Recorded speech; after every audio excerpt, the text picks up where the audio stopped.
Good afternoon mga kalangga, magandang umaga, magandang tanghali, magandang gabi sa inyong lahat. Ayan, welcome back to my YouTube channel. Ayan, samahan niyo ako magluluto tayo ng spaghetti.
Mix kasi para hindi siya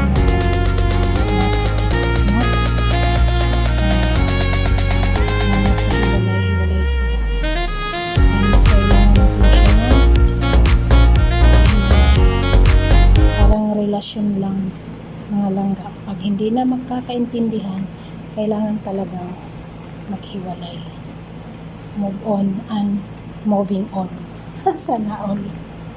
Ay, moving on. Kailangan maghiwalay, parang sa ex lang. Na pag hindi na magkakaintindihan, kailangan talaga, ayan, hayaan muna natin siya saglit. At mag-next naman tayo sa ating dahan. Ayan mga langga, mainit na ang ating mantika. Ilagay na natin ang ating garlic.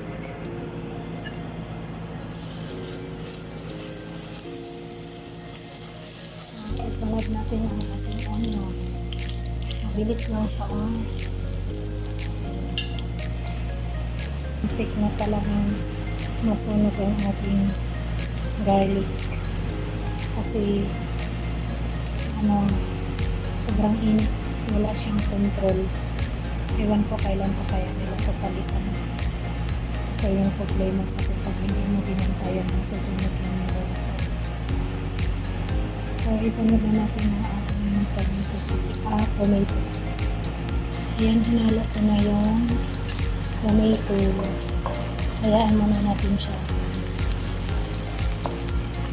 Saan natin ilagay ang ating ground beef.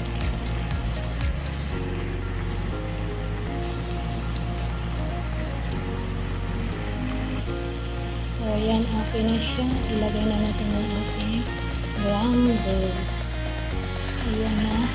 So tuyuin muna natin ang ating ground beef. Saka natin lagyan ng mga panakot. Saka tomato paste. Ayan, okay na siya. Ilagay natin ang ating more cubes. At saka yung mga panakot. Hinalo ko na lahat dito.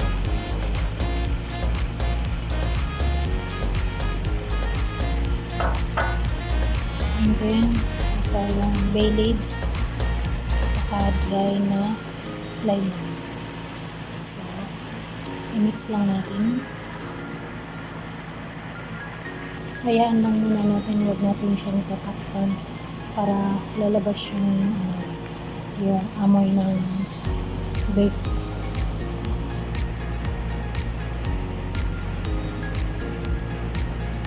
So, mayroon pa siyang konting sauce. Kailangan anuhin natin yung sauce niya. Kung wala na siyang sauce, saka natin ilagay yung tomato.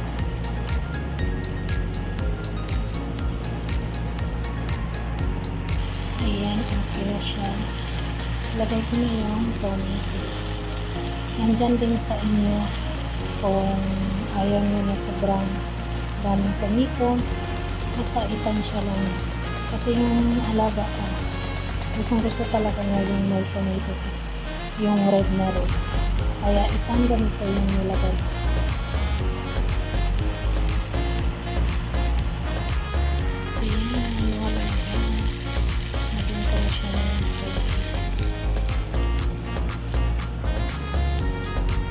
Itansya din nyo yung tubig niya. So, hayaan na lang natin siya kumukulo. Pag okay na, pwede na natin i-mix ang ating spaghetti pasta. Ayan, hayaan muna natin siya mga langga. Takpan muna natin.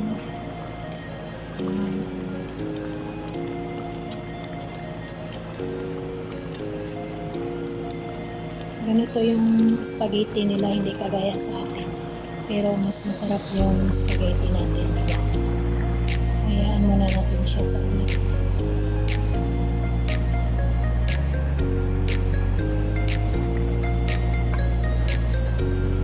Ayan, nakalimutan ko pala, hindi ko nalagay ng sili. Favorite nila po. Masarap naman siya. Kaso, hindi katulad sa atin. Pero nandyan din sa kanila kung lagyan nila ng ketchup, kung magbigay sila ng cheese. Sila na yung mag-add.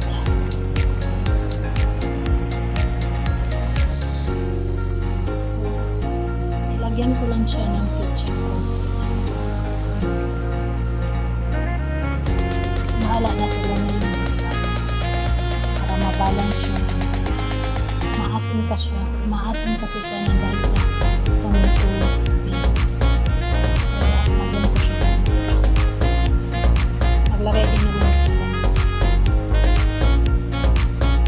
Binalance ko lang yung lasa. Masarap yung tomato paste nila dito, kaya masarap to sa spaghetti natin. Yung isang ganito makagawa ka na ng ganito kadami na spaghetti, yung 400 grams na spaghetti, yung isang carton yun na maliit. Kaya hayaan muna natin saglit mga langga. Ayan, let's go mga langga. Pwede na natin ilagay ang ating spaghetti. So, ilagay na natin ang ating spaghetti.